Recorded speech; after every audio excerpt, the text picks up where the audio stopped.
चलो चैप्टर 4 નો સ્વાધ્યાયનો દાખલો 9મો જોઈશું। 9મો દાખલો એવું કહે છે કે પ્રક્રિયા A છે, A ના આધારે પ્રથમ ક્રમની છે અને B ના આધારે દ્વિતીય ક્રમની છે, તો વિકલનીય વેગ સમીકરણ લખો। તો આપણે અહીંયા વિકલનીય વેગ સમીકરણ લખીશું R1 બરાબર પ્રક્રિયા વેગ બરાબર કે A ની એક ઘાત, કારણ કે તમને રકમ જ આપી છે કે પ્રથમ ક્રમની છે, પ્રથમ ક્રમને આધારે છે। બી દ્વિતીય ક્રમ એટલે આપણે ઉપર શું મૂકીશું 2 મૂકીશું। તો એ ના આધારે પ્રથમ ક્રમની છે અને બી ના આધારે દ્વિતીય ક્રમની છે, તો વિકલનીય વેગ સમીકરણ આપણું આ રીતે બનશે। ચલો એનો પહેલો જવાબ જોયો। હવે બીજા જવાબની અંદર વાત કરવાની છે। હવે એવું કહે છે કે બી ની સાંદ્રતા 3 ગણી કરતા પ્રક્રિયા વેગ કેટલા ગણો થશે? તો એના માટે આપણે અહીંયા વાત કરીશું R2 બરાબર કે A ની એક ઘાત પણ B ની સાંદ્રતા કેટલા ગણી કરવાની છે? 3 ગણી કરવાની છે, અને આપણે શું મૂકીશું 3b મૂકીશું। 3 ગણીનો મતલબ 3b। ચલો 3 નો વર્ગ કેટલો થશે? 9। 9 આગળ લઈ જાઓ તો R2 બરાબર 9k, એની એક ઘાત, b નો સ્ક્વેર તો m9 રહેશે। 3 નો વર્ગ ક્યાં ગયો? આગળ। આની જગ્યાએ શું લખી શકાય આપણે? આ થાય છે જુઓ, તો હવે આની જગ્યાએ આપણે R1 લખી શકાય, તો R2 બરાબર 9R1 એટલે કે પ્રક્રિયા વેગ 9 ગણો થશે। B ની સાંદ્રતા 3 ગણી કરતા પ્રક્રિયા વેગ 9 ગણો થાય। એ જ રીતે આગળ ત્રીજો દાખલો આપે છે, A ની સાંદ્રતા બમણી કરો અને B ની સાંદ્રતા બમણી કરો, તો પ્રક્રિયા વેગ R3 લઈ લઈએ આપણે। ચલો પ્રક્રિયા વેગ R3 શું થશે? A ની જગ્યાએ શું લખીશું 2a ની એક ઘાત, B ની જગ્યાએ શું લખીશું 2b, તો A ની જગ્યાએ 2a અને B ની જગ્યાએ 2b, કારણ કે બંનેની સાંદ્રતા બમણી કરવાની છે। તો હવે 2 નો વર્ગ, 2 ની એક ઘાત એટલે 2 આગળ જશે કે m9, એની એક ઘાત, 2 નો વર્ગ 4 જશે આગળ, b ની ઘાત m9। તો ચલો આ m9 આવી જુઓ, અને આપણે આ કહીશું એની જગ્યાએ શું કહીશું R1, તો R3 બરાબર 4 2 8 અને શું કહીશું R1, તો પ્રક્રિયા વેગ કેટલા ગણો થશે? 8 ગણો થશે। તો આ રીતે આપણે એનો પ્રક્રિયા વેગ નક્કી કરી શકાય। હવે એ જ રીતે આપણે હવે આમાં જોઈએ, આપણે આગળ 10મા દાખલામાં મેં આગળ 10મા દાખલાની અંદર આગળ પણ મેં તમને ચર્ચા કરી હતી, જો શૂન્યઘાત હશે તો સાંદ્રતામાં કોઈ પણ ડબલ કરશો કે ગમે તેટલી કરશો, પ્રક્રિયા વેગમાં કોઈ જ ફેર પડશે નહીં। પ્રક્રિયા વેગમાં કોઈ જ ફેર પડતો નથી એનો મતલબ શું થયો? શૂન્ય ક્રમની હશે। એક ઘાતની હશે તો સાંદ્રતા ડબલ કરતા પ્રક્રિયા વેગ ડબલ થશે। 2 ઘાત હશે તો પ્રક્રિયા વેગ 4 ગણો થશે। તો એ રીતે તમારે ધ્યાનમાં લેવાનું છે। હવે આપણને એવો પ્રયોગ આપેલો છે, A અને B પ્રક્રિયક લીધા અને એમાંથી આપણે નિપજ બનાવીએ છીએ। એમાં એવું કીધું છે કે A ની સાંદ્રતા 0.2 લીધી, ચોપડીમાં 0.2 ની જગ્યાએ 0.20 લખ્યા છે, એટલે 0.20 લખો કે 0.2 લખો એક જ કહેવાય। B ની સાંદ્રતા 0.3 હતો ત્યારે એનો પ્રક્રિયા વેગ આટલો આવે છે। ચોપડીમાં અહીંયા ભૂલથી 5.7 લખાઈ ગયો છે, 5.7 5.07 છે। હવે A ની સાંદ્રતા A ના એ રાખી જો, હવે B ની સાંદ્રતા શું કરી? વધારી કે ઘટાડી? જો ઘટાડી, પણ પ્રક્રિયા વેગમાં કોઈ ફેર પડે છે? ના, પ્રક્રિયા વેગમાં કોઈ જ ફેર ના પડે। સાંદ્રતા વધારો, ઘટાડો કે ડબલ કરો કે 4 ગણી કરો, કઈ ફેર ના પડે એનો મતલબ શું થાય? શૂન્યઘાતની હશે। મતલબ B બી ઉપર જે ઘાત છે એ શૂન્ય ક્રમની આવશે. આ રીતે લોજિક તમે જોઈ શકો છો તમે. પણ આપણે એ તારવવાનું છે તો કઈ રીતે આવશે એની આપણે થોડી વાતો કરીશું. તો જો માનો કે એ અને બી માંથી નિપજ બને છે તો એનું પ્રક્રિયાવિક સમીકરણ બનશે કે બરાબર ax by. તો આપણું એક સમીકરણ બન્યું. હવે આ સમીકરણ માટે આ જે ત્રણ પ્રયોગ હતા 1 2 3 એની વેલ્યુ તમારે મૂકવાથી આપણને ત્રણ સમીકરણ મળશે. ચલો પહેલું મૂકી દો. પ્રક્રિયાવેગ કેટલો? 5.07 × 10⁻⁵ km9 એની જગ્યાએ 0.2 લઈશું. x અને b ની જગ્યાએ 0.3 લઈશું. y સમીકરણ 1. ફરીથી બીજાની વેલ્યુ અહીંયા મૂકો તો પ્રત્યાવેગ કેટલો આવશે? 5.07 × 10⁻5 k એની જગ્યાએ 0.2 b ની જગ્યાએ 0.1 સમીકરણ 2. ત્રીજાની કિંમત મૂકવામાં પ્રક્રિયાવેગ માટે તો પ્રક્રિયાવેગ કેટલો? તો જો અહીંયા ધ્યાન રાખજો 1.43 × 10⁻⁴ છે. હું 4 ને -5 કરું છું. જો હકીકતમાં અહીંયા 1.43 × 10⁻⁴ લખાય. પણ અહીંયા એક સરખી ઘાત રહે એવું પહેલેથી જ કરી નાખજો તમે રકમમાં. તો તમારો પોઈન્ટ અહીંયા છે તો અહીંયા લઈ જાઓ. તો 1.43 ને બદલે 14.3 કરો. અહીંયા લઈ જાઓ તો 14.3 કરશો તો ઘાત શું થશે? -5 થઈ જશે. થઈ ગયો? એટલે ધ્યાન રાખવાનું કે a 0.4 b 0.05 y ઘાત સમીકરણ 3. હવે આપણે સમીકરણ 1 અને 2 નો ગુણોત્તર લેવાનો છે. ગુણોત્તર એટલે ભાગાકાર. આ બંનેનો ભાગાકાર લઈ લો. ભાગ્યા એ જ રીતે આ બાજુ આ બંનેના ભાગાકાર મૂકો તો તમને ખ્યાલ આવી જશે.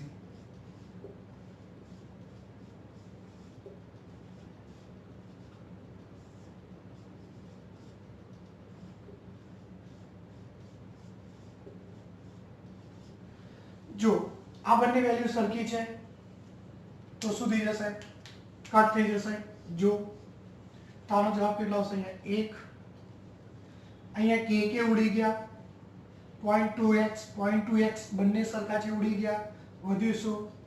0.3 ની y ઘાત 0.1 ની y ઘાત. ચલો હવે શું કરીશું? અહીંયા 1 બરાબર y કોમન કાઢો તો 0.3 0.1 ની y ઘાત. હવે શું થશે? 1 બરાબર 3 ની એટલે કે બંને બાજુથી પોઈન્ટ કાપી નાખો તો શું થશે? પોઈન્ટ જતા રહે એટલે 3/1 ની y ઘાત. જોઈએ હવે 3 ની y ઘાત બરાબર 1. હવે હું તમને એક પ્રશ્ન પૂછું કે કોઈ પણ સંખ્યાની કઈ ઘાત મૂકવાથી જવાબ 1 આવે? અથવા ન ફાવે તો આપણે 1 ની જગ્યાએ આવું લખી શકીએ 3 ની 0 ઘાત. તો અહીંયા શું થશે? 3 ની y ઘાત. 3 ની y ઘાત એટલે y બરાબર શું આવી ગયો? 0 આવી ગયો. જો બે રીતે ગણાય. અહીંયા એક આ રીતે પણ જોઈ શકાય. જો અહીંયા 1 ની જગ્યાએ 3 ની 0 ઘાત એટલે કેટલા થાય? 1. પણ અહીંયા 3 જ કેમ લીધા? કારણ કે અહીંયા 3 છે આધાર. જો આધાર 3 છે. અથવા તમને કહું કે 3 ની y ઘાત મતલબ શું? હવે એનો જવાબ 1 ક્યારે આવે? તો જ્યારે ઘાત 0 હોય ત્યારે આવે. જ્યારે ઘાત 0 હોય ત્યારે જ 3 ની 0 ઘાત 1 થાય. અથવા ન આ તો તમને સમજવા માટે લખું છું, સમજાવું છું. 1 મતલબ 3 ની 0 ઘાત, 3 ની y ઘાત એટલે y બરાબર 0 અથવા બીજી રીતે વિચારવું હોય તો 3 ની y ઘાત નો જવાબ 1 ક્યારે આવે કે જ્યારે y બરાબર 0 હોય ત્યારે જ આવે તો આ રીતે y બરાબર 0 શોધી શકાય તો ચલો y ની કિંમત શોધી દીધી આપણે હવે એ જ રીતે આપણે x માટે જવું છે તો x માટે આપણે અહીંયા જોઈએ દાખલામાં કઈ રીતે જવાનું છે હવે સમીકરણ 1 અને 3 નો ગુણોત્તર લેવાનો છે સમીકરણ 1 અને 3 નો ગુણોત્તર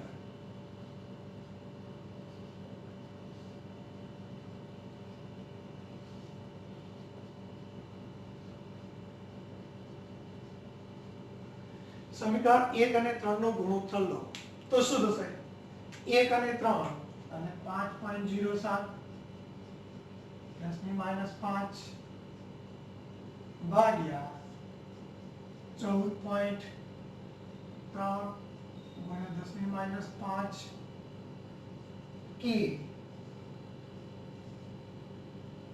એ બરાબર 0.2 ની x 0.3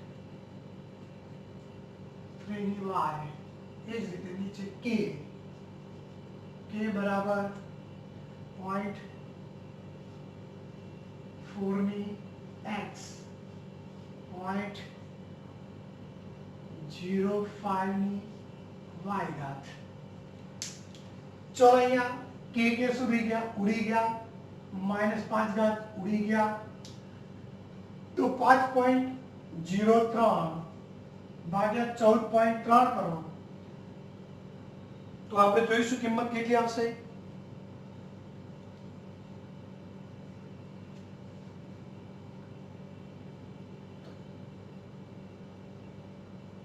5.07 ભાગ્યા 14.3 હવે અહીંયા એક વસ્તુ ધ્યાન રાખજો y ની કિંમત તમારે મૂકી દેવાની છે આપણે અહીંયા જે શોધી y ની કિંમત આપણે અહીંયા 0 મૂકી દઈશું જો અહીંયા 0 મૂકીને જ ગણતરી કરવાની રહેશે ઉડતા નથી કેમ કારણ કે આ વેલ્યુ અલગ અલગ છે જો ચલો આના માટે જોઈએ તો 0.2 ની x ઘાત 0.4 x ઘાત 0.3 ની 0 ઘાત 0.05 ની 0 ઘાત કોઈ પણ ની 0 ઘાત હોય એટલે કેટલો હોય 1 આનો પણ 1 એટલે આપણા જોડે આ રહ્યું 5.07 ભાગ્યા 14.3 0.2 0.4 x કોમન કાઢે આપણે x કોમન કાઢો તો 5.07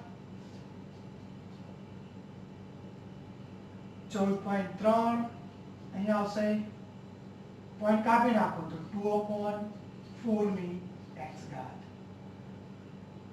હવે 5.07 14.3 અહીંયા શું થશે હવે 1/2 ની x ઘાત હવે સરળતા ખાતર જો તમે આને ઉલટાવો તો અહીંયા પણ ગુણોત્તર ઉલટો લઈ શકાય એવું ના કરવું હોય તો હવે શું કરવાનું હવે અહીંયા ઉલટું લખું છું જો 1/2 ની x ઘાત બરાબર આનો ભાગાકાર કરી દેવાનો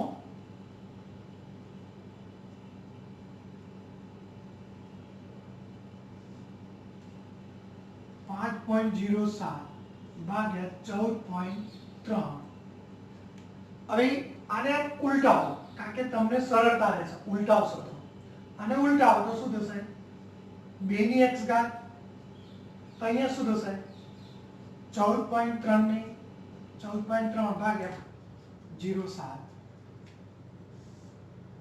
2x બરાબર આનો ભાગાકાર કરશો તો 2.82 આવશે હવે આપણે આ x શોધવો હોય તો બંને બાજુ શું કરો log લગાડી દો તો અહીંયા log લગાડો તો શું થશે log 2x બરાબર log 2.82 x ક્યાં જશે ઘાત હોય ક્યાં જાય આગળ જાય તો x આગળ જશે તો x બરાબર x log 2 બરાબર શું હશે log 2.82 નો log કેટલો થશે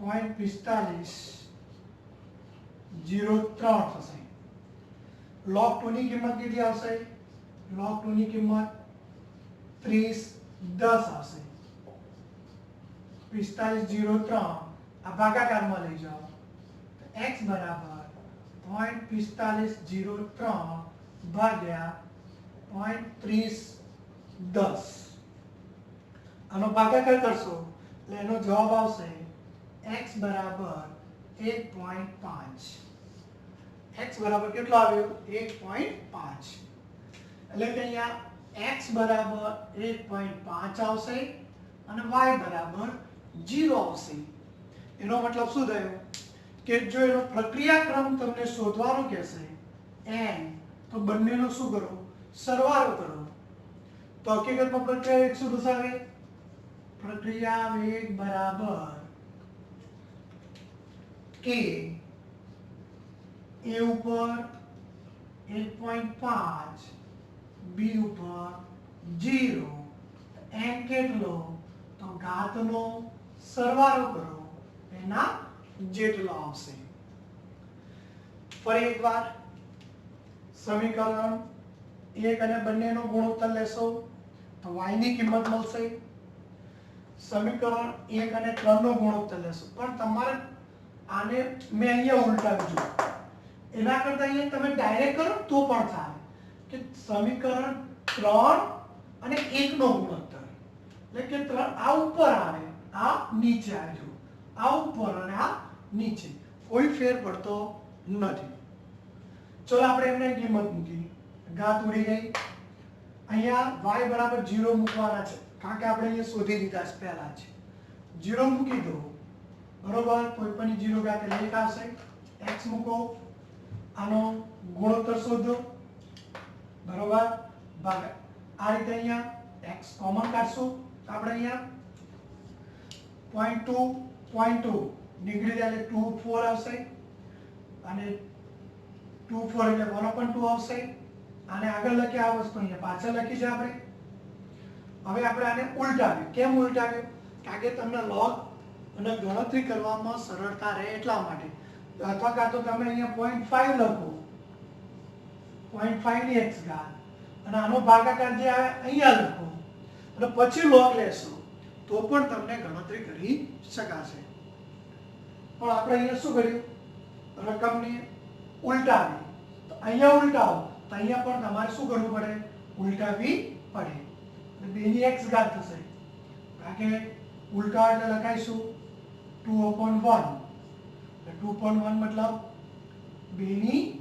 x ઘાત બરોબર કિંમત આવી આપણને આ બંને બાજુ log લીધો ઘાત log લેશો તો ઘાત ક્યાં જશે આગળ જશે આની કિંમત આપણે આટલા આવી log 2 ની કિંમત 0.3010 છે ભાગાકારમાં લઈ જશો તો x આપણને મળશે તો આ રીતે તમારે ગણતરીમાં ધ્યાનમાં લેવાનું છે હવે દાખલા નંબર 10 હતો આ જ ટાઈપનો દાખલા નંબર 11 છે તમારે જાતે પ્રયત્ન કરીને ગણતરી કરવાની છે દાખલા નંબર 11 ની અંદર આપણે વાત કરીએ બરોબર તો આ જ રીતે તમને a અને b આપ્યા છે એની પ્રક્રિયા વેગ આપેલો છે અને એની સાંદ્રતા પણ તમને આપેલી છે પ્રક્રિયા વેગ દરેક વસ્તુ અહીંયા કોષ્ટકમાં આપેલું છે જોઈ લો તમે આ જે પ્રયોગ છે 10મો જે છે એ જ તમારે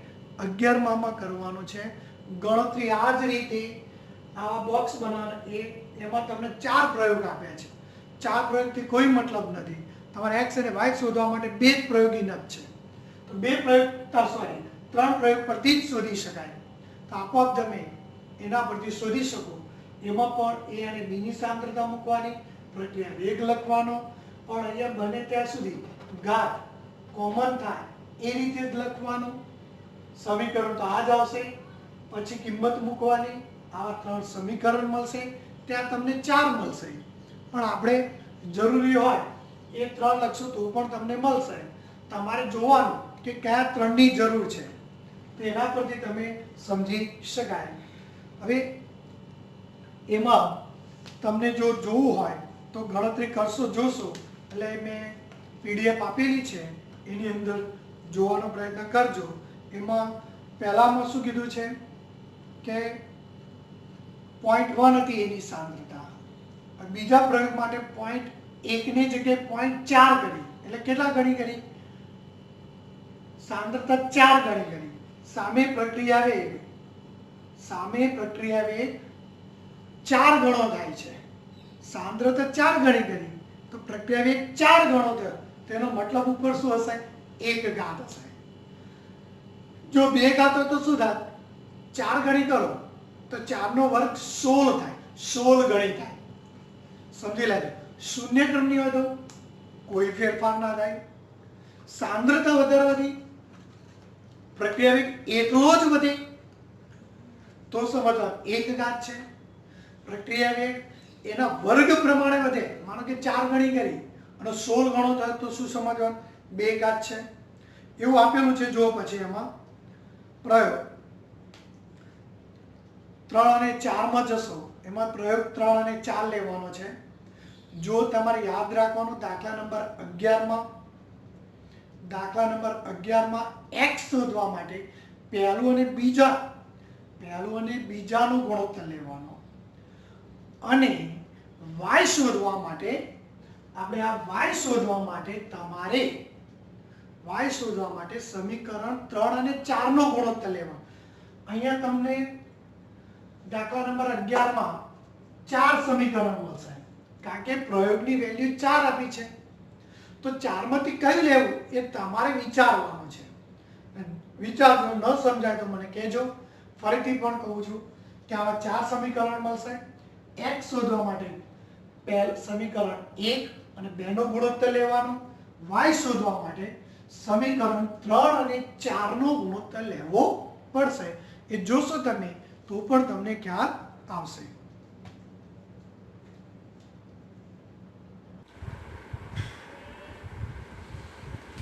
દાખલા નંબર 4.12.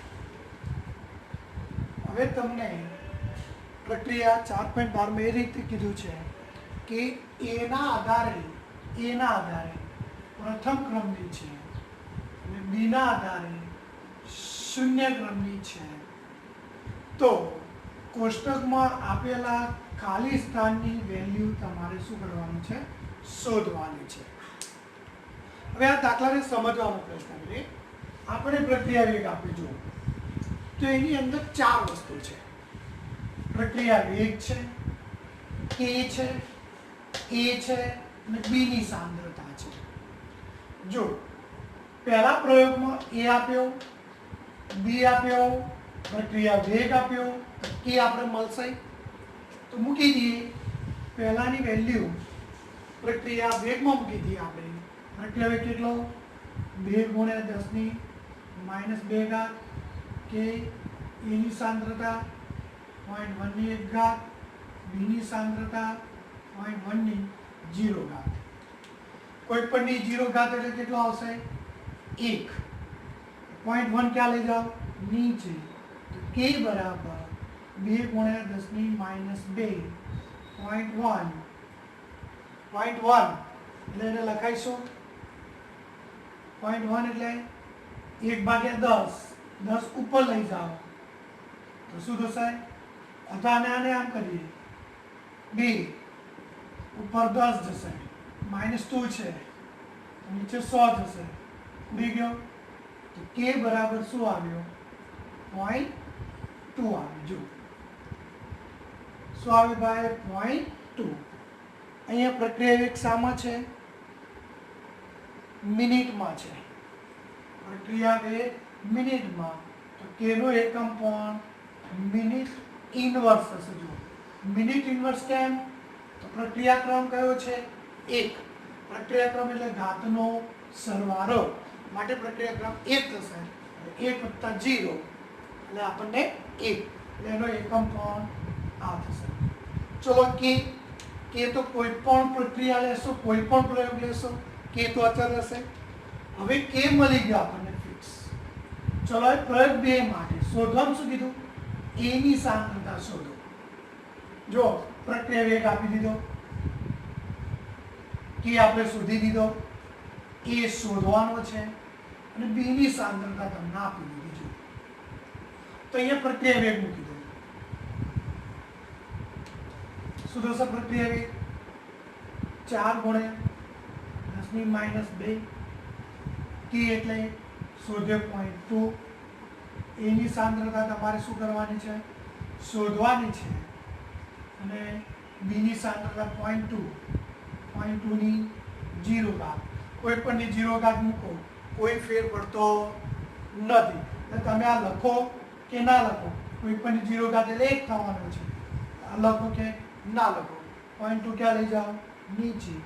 તો A ની સાંદ્રતા જે આવશે 4 ગુણ્યા 10 ની -2 ભાગ્યા 0.2. 0.2 મતલબ 2 ભાગ્યા 10.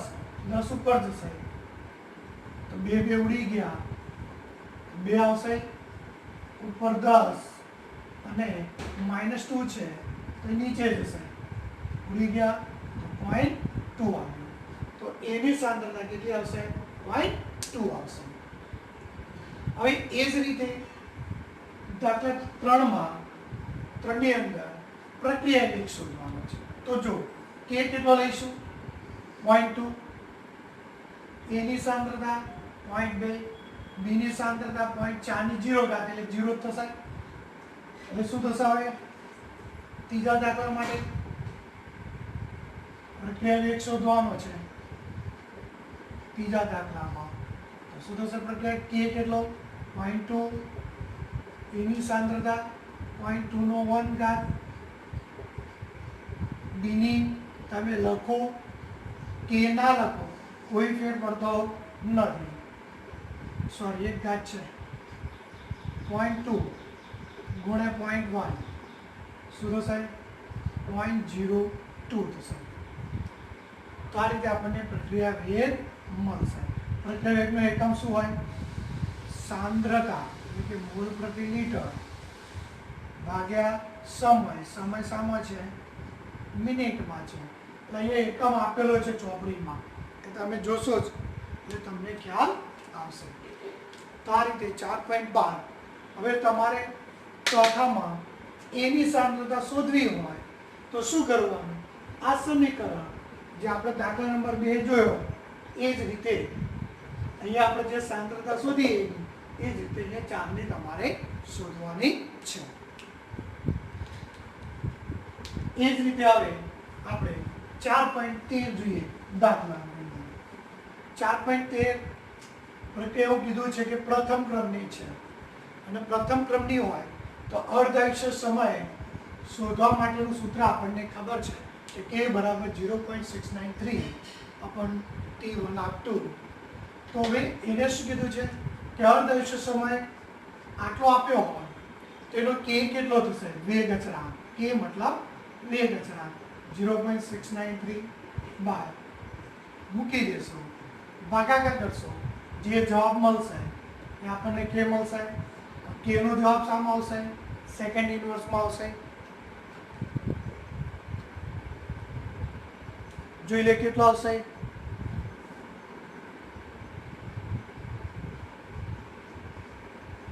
ઓકે. એ જ રીતે 2 મિનિટ માટે તો 0.693 અર્ધાયુષ્ય સમય 2 મિનિટ આપ્યો હોય તો ભાગ્યા 2 કરવાનો, જે જવાબ આવે એ પણ સેકન્ડ અહીંયા મિનિટ ઇન્વર્સમાં આવશે.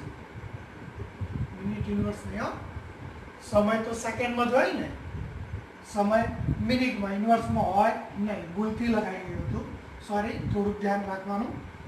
Minute inverse. ખબર પડી ગઈ?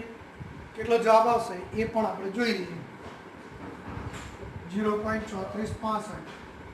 એટલે કેનો એકમ મિનિટ ઇન્વર્સ કેમ લખ્યું મેં? તો યાદ કરો, પ્રથમ ક્રમની પ્રક્રિયા હોય તો કેનો એકમ શું થાય? સમય ઇન્વર્સ થાય. કયો થાય? સમય ઇન્વર્સ. એકવાર જોઈ લેવું. આગળ પણ મેં તમને કીધું હતું, આમાં ખાસ ધ્યાન રાખવાનું છે. જો નહીં રાખવું તો તકલીફ થોડી વધારે રહેશે. ત્રીજો દાખલો પણ એ જ રીતે છે, તમારે ગણતરી જાતે કરવાની છે. હવે આપણે 14મા દાખલામાં જોવાનું છે કે C14 નું અર્ધાયુષ્ય સમય તમને આપેલો છે. C14 એટલે કે કાર્બનનો સમઘટક છે અને C14 નો ઉપયોગ શું કરતા હતા આપણને યાદ હોય કે ધોરણ 9 ની અંદર આવતું કાર્બન ડેટિંગ પદ્ધતિ. કાર્બન ડેટિંગ એટલે કે જે પુરાતન અવશેષો છે એની ઉંમર નક્કી કરવા માટે આપણે કાર્બન ડેટિંગ પદ્ધતિનો ઉપયોગ કરતા હતા. કહે છે કે કોઈ પણ વનસ્પતિ હોય એનું જે લાકડું છે એ જ્યારે જીવિત અવસ્થામાં હોય ત્યારે એનો જે 14 છે એ ફિક્સ હોય દરેક લાકડાની અંદર, એમાં ચેન્જ હોતો નથી. હવે એ લાકડાના C14 નો અર્ધાયુષ્ય સમય 5730 વર્ષ છે. હવે આપણને જે પુરાતન નમૂનો મળ્યો હતો એમાં C14 80% ધરાવે છે. C14 કેટલા ટકા ધરાવે છે? 80% ધરાવે છે. તો તેની ઉંમર આપણે શું કરવાની છે? શોધવાની છે. અહીંયા આપણે જોઈએ અર્ધાયુષ્ય સમય આપ્યો તો K મળશે. K શોધવા માટેનું સૂત્ર બાય T1 0.693 5730 અને આ પ્રક્રિયા પ્રથમ ક્રમની છે, ધ્યાન રાખવાનું. કેટલો આવશે ભાગાકાર? 0.000 121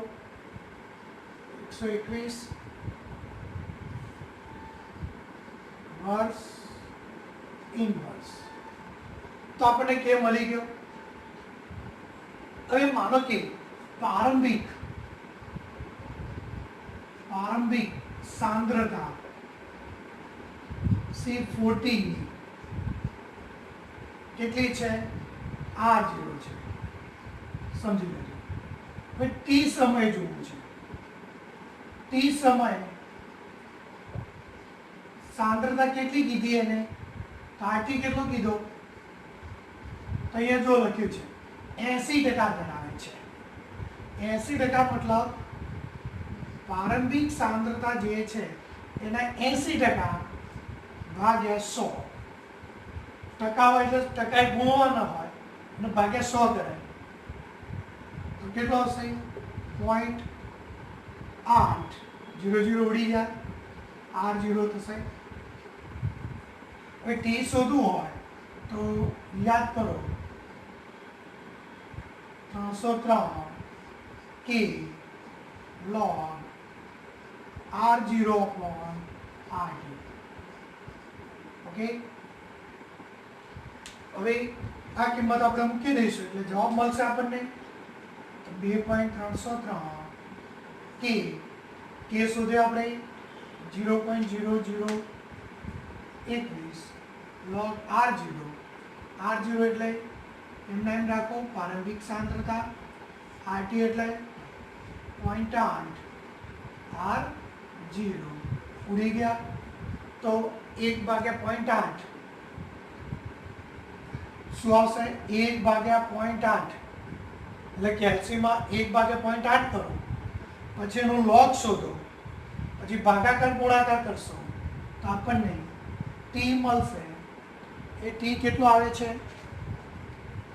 તમારે કેલ્સીથી ભાગાકાર ગુણાકાર કરવાનો છે 1845.2 વર્ષ. મતલબ કે એ જે પુરાતન નમૂનો હતો એની ઉંમર મતલબ એનું આયુષ્ય 1845.2 જેટલું હોવું જોઈએ. તો આ રીતે આપણે કોઈ પણ અવશેષ હોય એની ઉંમર નક્કી કરી શકાય છે. ચલો 4.16 પણ એ પહેલા 15મો દાખલો જે છે એ તમે જોઈ શકશો કે જે આલેખ દોરવાનો છે, બરોબર? તો એ ગ્રાફને આધારે આલેખ દોરવાના છે અને આલેખવાળા કોઈ દાખલા આપણને પૂછાતા નથી, કારણ કે આલેખવાળા દાખલા પૂછવા માટે આલેખ આપવું પડે તમને અને એ પરીક્ષામાં તમને આપવાના નથી. એ દાખલા ક્યારેય પૂછાશે નહીં. હવે એ દાખલાની અંદર પણ એવું કીધું છે કે પ્રારંભિક સાંદ્રતા પણ આપી હશે, જોઈ લેજો. અને અર્ધ આયુષ્ય સમય સાંદ્રતા કેટલી થાય, તો સાંદ્રતા અડધી કરી દેવાની. પ્રારંભિક સાંદ્રતા જે આપી હોય એની અડધી કરો તો અર્ધ આયુષ્ય સમય સાંદ્રતા તમને મળી જશે. એ દાખલાનું બહુ મહત્વ નથી, પણ એકવાર જોશો તમને ખ્યાલ આવશે. 16મા દાખલાની અંદર એવું કીધું છે, પ્રથમ ક્રમની પ્રક્રિયા છે, વેગ અચળાંક k આપેલો છે, તો k આપેલો છે. હવે એવું કીધું છે કે સાંદ્રતા 1/6 થવા માટે લાગતો સમય શોધો. 1/6 થવા માટે એનો મતલબ એવો થયો કે પ્રારંભિક સાંદ્રતા આપણે ધારી લેવાની. પ્રારંભિક સાંદ્રતા R0 છે. હવે 1/6 ભાગની થાય એનો મતલબ શું થયો? RT કેટલો આવશે? R0 ના 1/6 થઈ ગયું. મતલબ R0/6 આવશે. અને એના માટે લાગતો સમય તમારે શું કરવાનો છે? શોધવાનો છે. તો T બરાબર સૂત્ર શું આવશે? 2.303 k log R0/RT. મેં તમને પહેલા જ કીધું કે સૂત્ર આવડતા હશે તો કશું જ કે દાખલામાં તકલીફ નથી, ડાયરેક્ટ કિંમતો જ મૂકવાની છે. તો જોઈ લો, હું ખાલી કિંમત મૂકી દઈશ, ગણતરી તમારે કરવાની. કે આપી દીધો 60 સેકન્ડ. log R0 એટલે પ્રારંભિક સાંદ્રતા એમ રાખો, RT એટલે છઠ્ઠા ભાગની, R0 ની છઠ્ઠો ભાગ. ઉડી ગયા 6 ક્યાં જશે? ઉપર. ખ્યાલ આવી ગયો? તો શું આવશે? 2.303 60 log 6. log 6 ની કિંમત શોધો, ગુણાકાર ભાગાકાર કરશો એટલે t મળશે. પણ t શામાં મળશે? એ સેકન્ડ ઇન્વર્સમાં છે, તો t પર જે જવાબ આવશે આપણને એ સેકન્ડમાં મળશે. ધ્યાન રાખવાનું છે. 4.17 એવું કહે છે કે કોઈ બાળકનો જ્યારે જન્મ થાય છે ત્યારે એ બાળકની અંદર સ્ટ્રોન્શિયમ 19 હોય. સ્ટ્રોન્શિયમ 19 નો અર્ધ આયુષ્ય સમય 21.1 વર્ષ છે. હવે આપણને ખબર છે કે આ પ્રક્રિયા પ્રથમ ક્રમની છે. હંમેશા કોઈ જગ્યાએ એવું ના લખ્યું કયા ક્રમની છે તો પ્રથમ ક્રમની સમજીને તમારે દાખલો ગણવાનો છે. તો k બરાબર 0.693 અર્ધ આયુષ્ય સમય. ચલો k શોધી શકાય. અર્ધ આયુષ્ય સમય આપ્યો તો 0.693 ભાગ્યા કરો અર્ધ આયુષ્ય સમય વડે એટલે આપણને k નું મૂલ્ય શું કરી શકાય? શોધી શકાય. હવે એવું શું કીધું છે કે 10 વર્ષે, સમજી લેજો, 10 વર્ષે સ્ટ્રોન્શિયમ કેટલો હશે એ જોવાનું. તાજો જન્મેલા બાળકનો સ્ટ્રોન્શિયમ કેટલો છે? તાજો જન્મેલો એટલે કે t બરાબર 0 સમય. R0 કેટલો થાય? પ્રારંભિક સાંદ્રતા 1 માઇક્રોગ્રામ. હવે તમને શું કીધું? t બરાબર 10 વર્ષમાં, વર્ષની અંતે આ સ્ટ્રોન્શિયમ કેટલો હશે? સ્ટ્રોન્શિયમ મતલબ RT તમારે શું કરવાનો છે? શોધવાનો છે. તો જો અહીંયા કિંમત છે, આપણે સૂત્ર જોઈ લો. અહીંયા t બરાબર, ફરી એકવાર, 0 સમય એટલે પ્રારંભિક સાંદ્રતા સ્ટ્રોન્શિયમ કેટલો હતો તાજા જન્મેલા બાળકમાં? 1 માઇક્રોગ્રામ. તો t બરાબર 10 વર્ષો હોય તો એનો કેટલો આવશે એ તમારે શું કરવાનું છે? શોધવાનું છે. તો t ની કિંમત મૂકી દઈએ આપણે. t કેટલો? 10 વર્ષ. 2.303 k શોધ્યો આપણે. 24/7 log R0 એટલે 1 માઇક્રોગ્રામ. RT આપણે શું કરવાનું છે? શોધવાનું છે. તો આ ગુણાકારમાં લઈ જાઓ, ભાગાકારમાં લઈ જાઓ એટલે આપણને કિંમત મળશે log 1 માઇક્રોગ્રામ upon RT. ચલો આનો ગુણાકાર કરો, ભાગાકાર કરશો એટલે એની કિંમત તમને મળશે 0.1070. હવે આ કિંમત શોધ્યો, આ લોગ કાઢવો હોય તો આનું શું શોધવું પડે? Anti log 1 microgram upon RT. તો આનું શું શોધીશું આપણે? Anti log 70. એટલે એન્ટી લોગ કેટલો આવશે? 1.2794.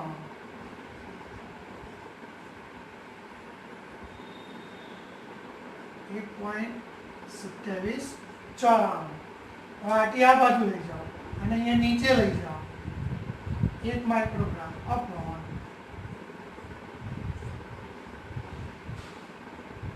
આટી આવશે. આટી આપણને ચલો કેટલો મળે ભાગાકાર કરો એટલે આપણને આટી મળશે 0.7816 માઇક્રોગ્રામ. ખ્યાલ આવી ગયો? તો આરટી આપણને માઇક્રોગ્રામમાં જ મળશે. કેમ? કારણ કે આપણે R0 સામે લીધો માઇક્રોગ્રામમાં, તો આરટી પણ સામે મળશે માઇક્રોગ્રામમાં. આ ખાસ ધ્યાનમાં લેવાનું. હવે તમને પરીક્ષામાં માઇક્રોગ્રામની જગ્યાએ ગ્રામ લખ્યા તો શું કરવાનું? તો માઇક્રોગ્રામના ગ્રામ કરવા હોય તો કોઈ પણને માઇક્રોગ્રામ હોય ના ગ્રામ કરવા હોય તો શું કરીશું?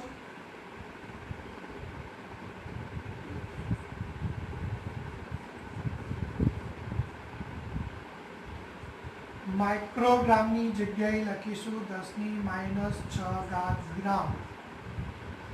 માઇક્રોગ્રામના ગ્રામ કરવા હોય તો 10⁻⁶ મૂકવી, વેલ્યુ મૂકવી પડે. આપણે 11મા પહેલા ચેપ્ટરમાં પૂર્વજો જોઈ ગયા, એના આધારે ધ્યાનમાં લેવાનું. જો તમે આ લેશો તો જવાબ તમને એ રીતે મળશે, પણ બને ત્યાં સુધી માઇક્રોગ્રામમાં રાખવાનું. જવાબ પણ આપણને માઇક્રોગ્રામમાં જ મળશે, તો એના આધારે સમજી શકાય. હવે જેમ 10 વર્ષ માટે શોધ્યું એમ 60 વર્ષ માટે શોધવાનું. તો એ 10ની જગ્યાએ ખાલી શું કરવાના છે? 60 મૂકી દેશો તો આપણને એ જ પ્રમાણે આરટી તમારે અહીંયા 60 વર્ષ માટે તમારે શું કરવાનો છે? શોધવાનો છે. તો ગણતરી તમારે જાતે કરવાની.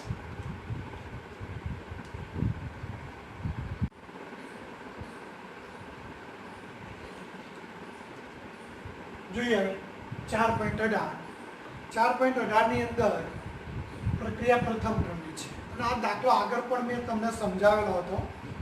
એવું કહેશે કે પ્રથમ ક્રમની પ્રક્રિયા છે 99% પૂર્ણ થવા માટે લાગતો સમય 90% પૂર્ણ થવા માટે લાગતા સમય કરતાં બમણો છે, એટલે કે 2 ગણો છે, એવું આપણે સાબિત કરવું છે. એ સાબિત કરવા માટે આપણે પહેલા ધારી લઈશું પ્રારંભિક સાંદ્રતા કેટલી છે. પ્રારંભિક સાંદ્રતા આપણે R0 ધારી લઈશું. હવે T90 લખવાનો મતલબ શું? કે 99% પૂર્ણ થવા માટે લાગતો સમય. T90 એટલે 99% પૂર્ણ થવા માટે લાગતો સમય. તો આ સમય RT કેટલો થશે? 99% પૂર્ણ થઈ ગયો તો બાકી કેટલો રહ્યો? 1%. R0 ના 1%. R0 ના 1% કીધું તો ભાગ્યા 100 કરવાનું, તો 100 આવશે 0.01 R0. ચલો RT મળી ગયા તમને. એ જ રીતે 90% પૂર્ણ થવા માટે લાગતો T90 મતલબ 90% પૂર્ણ થવા માટે લાગતો સમય છે. તો એનું સૂત્ર શું થશે? સમય RT કેટલો થશે? તો R0 90% પૂર્ણ થાય તો કેટલા ટકા બાકી રહેશે? 10%. R0 ના 10% ભાગ્યા 100 કેટલા આવશે? 0.1. 1 ભાગ્યા 10 0.1 R0. હવે આપણે પ્રથમ ક્રમની પ્રક્રિયાનું K માટેનું સૂત્ર યાદ કરો. K બરાબર શું આવશે? 2.303 T log R0 upon RT. હવે પહેલા આના માટે લઈએ આપણે કે, તો કે બરાબર 2.303 કેટલો આવશે ટી 99% log r0 આ ટીની જગ્યાએ શું મૂકીશું 0.01 r0 r0 ઉડી જશે 1 ભાગ્યા 0.01 1 ભાગ્યા 0.01 એટલે 100 થઈ જશે ઉપર તો શું થશે કે બરાબર 2.303 ટી 90 log 100 આવશે બરોબર log 100 ની કિંમત કેટલી થાય ચલો 100 ની કિંમત એટલે 10 નો વર્ગ થશે તો log 100 ની કિંમત 2 આવશે તો આનો k કેટલો થશે 2.303 ટી 99 ગુણ્યા 2 આવશે ચલો એ જ રીતે આના માટે આપણે જોઈએ તો ચલો k કેટલો આવશે 2.303 ટી કેટલો લઈશું ટી 90 લો log r0 આ ટી કેટલો લઈશું 0.1 r0 ઉડી ગયા 0.1 એટલે ઉપર 10 થશે k બરાબર 2.303 ટી 90 log 10 log 10 ની કિંમત કેટલી આવશે 1 k બરાબર 2.303 ટી 90 હવે એક લખો કે ના લખો સમીકરણ 1 સમીકરણ 2 સમીકરણ 1 અને 2 ને સરખાવો કારણ કે k સરખા થાય કે ના થાય તો સમીકરણ 1 અને 2 ને સરખાવતા આને નાને બંનેને સરખાવો એટલે કે અહીંયા k ની જગ્યાએ આની કિંમત તમારે શું કરવાની છે મૂકવાની છે 2.303 99 અને 2 2.303 90 ઉડી ગયા હવે અહીંયા લઈ જાઓ T90 multiply 2 T99 એટલે કે 2 multiply 90 થશે મતલબ તમે જોઈ શકો છો કે 99% પૂર્ણ થવા માટે લાગતો સમય 90% પૂર્ણ થવા માટે લાગતા સમય કરતાં કેવો છે બમણો છે તો આ રીતે તમે એની ગણતરી કરી શકાય આ રીતે તમારે ધ્યાનમાં લેવાનું છે જોઈએ હવે 19મો દાખલો એવું કીધું છે કે પ્રથમ ક્રમની પ્રક્રિયા છે 30% વિઘટન થવા માટે લાગતો સમય 40 મિનિટ છે તેનો અર્ધાયુષ્ય સમય શોધો આપણને એટલી ખબર છે કે અર્ધાયુષ્ય સમય શોધવા માટેનું સૂત્ર 0.693/k છે જો k મળી જાય તો આપણને અર્ધાયુષ્ય સમય શોધી શકાય તો પહેલા આપણે જોઈ લઈએ કે પ્રારંભિક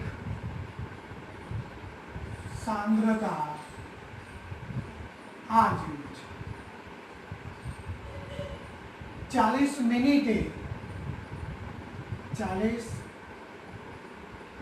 મિનિટે સાંદ્રતા મતલબ આરટી કેટલો થશે તો 30% વિઘટન આરટી એટલે બાકી રહેતી સાંદ્રતા સમજી લેજો આરટી નો મતલબ બાકી રહેતી સાંદ્રતા મોટાભાગના વિદ્યાર્થીઓ ક્યાં ભૂલ કરે 30% વિઘટન માટે 30% વિઘટન થઈ જાય તો કેટલા ટકા બાકી રહે 70% તો 30% વિઘટન માટે જોવાનું છે એટલે યાદ રાખજો R0 એના 70% બાકી રહે મોટાભાગના વિદ્યાર્થીઓ ક્યાં ભૂલ કરે 30% વિઘટન એટલે અહીંયા 30/100 કહે લખે છે પણ 30% વિઘટન થઈ જાય 30% વિઘટન થતું હોય તો RT કેટલો બાકી રહેતો હશે?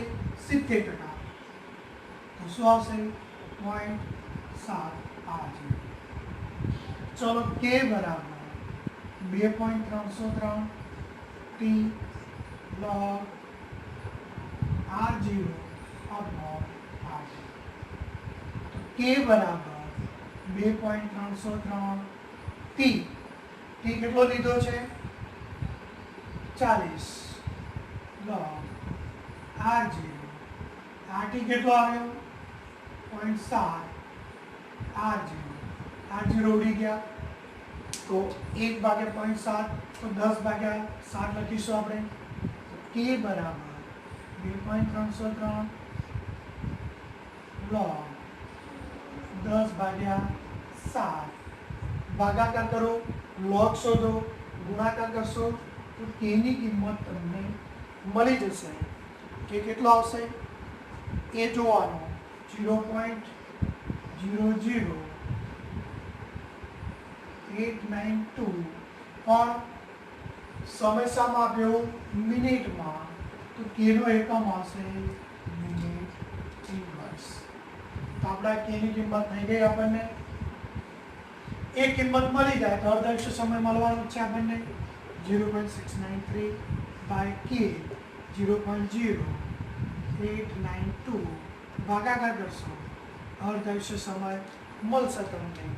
તો આ રીતે એનો અર્ધાયુષ્ય સમય પણ મિનિટમાં જ આવશે. કેમ? કારણ કે આપણે K મિનિટમાં લીધો, Kની વેલ્યુ મિનિટમાં લો તો અર્ધાયુષ્ય સમય પણ તમને મિનિટમાં મળશે.